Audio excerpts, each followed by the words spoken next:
ஒரு நபியுடைய வாழ்க்கையிலிருந்து ஒரே ஒரு பிரார்த்தனையை மட்டும் முன்வைத்தால் இன்ஷா அல்லாஹ் எமக்கு உதவியாக இருக்கும்.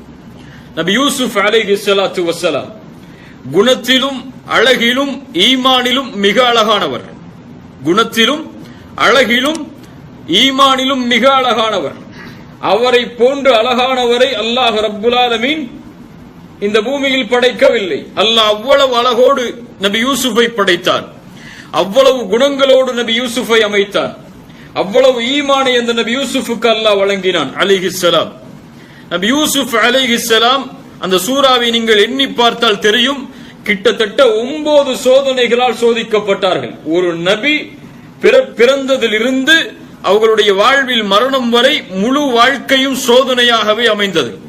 எல்லா சோதனைகளும் தந்தையை விட்டு தூரமானதிலிருந்து, சகோதரர்கள் கைவிட்டதிலிருந்து, கிணற்றில் தூக்கி வீசப்பட்டது முதல், சந்தையில் விற்கப்பட்ட முதல், அரண்மனையில் அந்த அரசியின் மூலமாக வந்த சோதனையின் முதல், சிறைச்சாலையில் அவர்கள் கழித்த நாட்கள் முதல், இப்படி 9 வகையான சோதனைகளால் நபி யூசுப் சோதிக்கப்பட்டார். ஆனால் எந்த சோதனையிலும் எந்த சோதனையை பற்றியும் நபி யூசுப் அல்லாஹ்விடத்திலே முறையிடவில்லை. அதான் மிக முக்கியமானது. நபி யூசுப் அந்த சோதனைகளுக்கு யார் காரணம் என்பதையும் அல்லாஹ்விடத்திலே சொல்லவில்லை.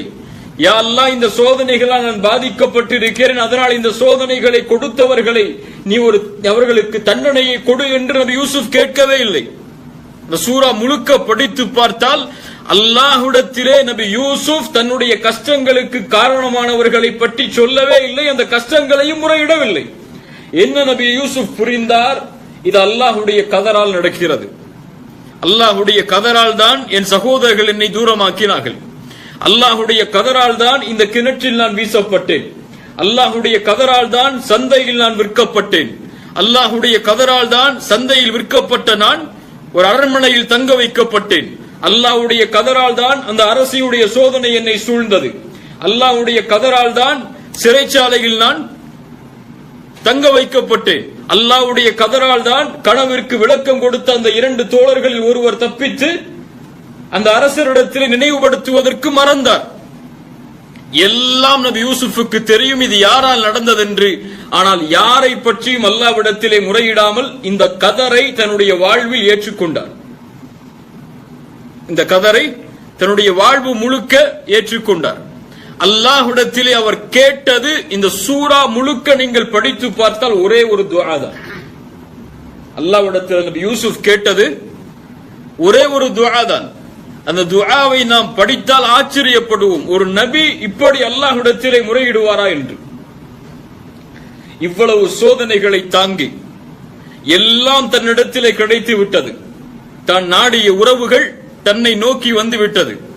தந்தையும் தன்னை பார்த்து விட்டார், தானும் தந்தையை பார்த்து விட்டார்கள். அரசவையில் மிகப்பெரிய பொறுப்பு கிடைத்து விட்டது. துன்யாவில் எல்லாம் கிடைத்து விட்டது நபி யூசுஃபுக்கு. அல்லாஹ் மிகச்சிறந்த இல்மை எல்லாம் நபி யூசுஃபுக்கு கற்றுக் கொடுத்தான். கனவின் விளக்கத்தை சொல்லக்கூடிய இல்ம். இப்படி எல்லாவற்றையும் கிடைத்த நபி யூசுப் அலைஹிஸ்ஸலாம் அவர்கள் அல்லாஹ்வை அழைக்கிறார்கள். ரப்பி கத் ஆதைதனி மினல் முல்க் வஅல்லம்தனி மின் தஅவீலில் அஹாதீஸ் ஃபாத்திரஸ் ஸமாவாதி வல் அர்த் அன்த வலியி ஃபித் துன்யா வல் ஆখিরাহ தவஃபனி முஸ்லிமா வல்ஹக்னி பிஸ்ஸாலிஹீன்.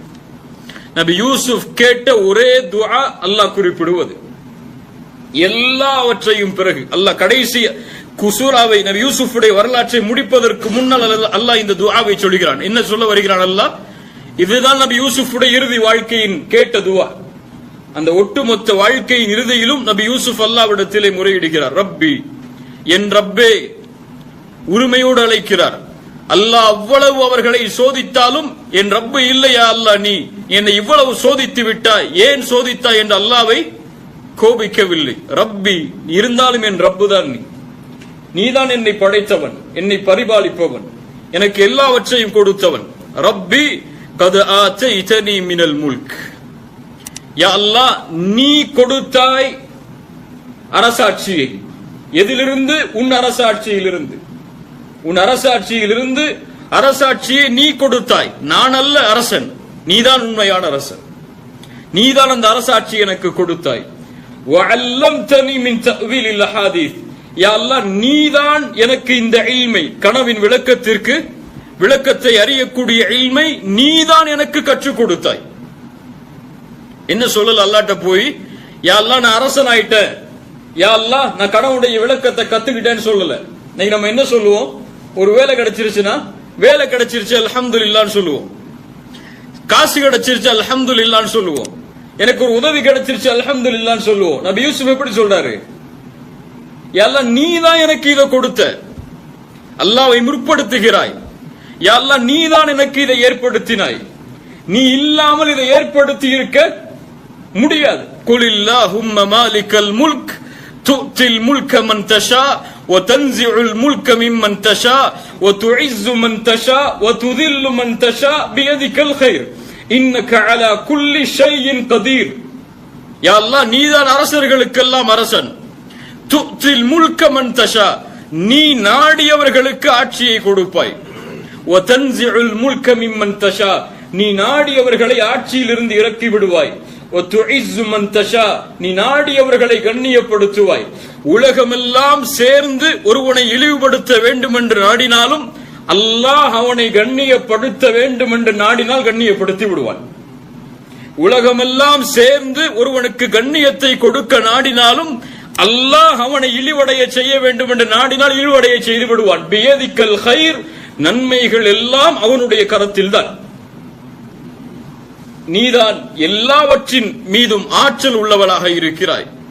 அல்லாஹ்வுடைய நாட்டத்தை மீறி எதுவும் நடக்காது என்பதை அல்லாஹ்விடத்திலே சொல்கிறார்கள். நீதான் யா அல்லாஹ் எனக்கு கொடுத்தாய், நீ கொடுக்காமல் எனக்கு என்னால் இதை பெற்றிருக்க முடியாது.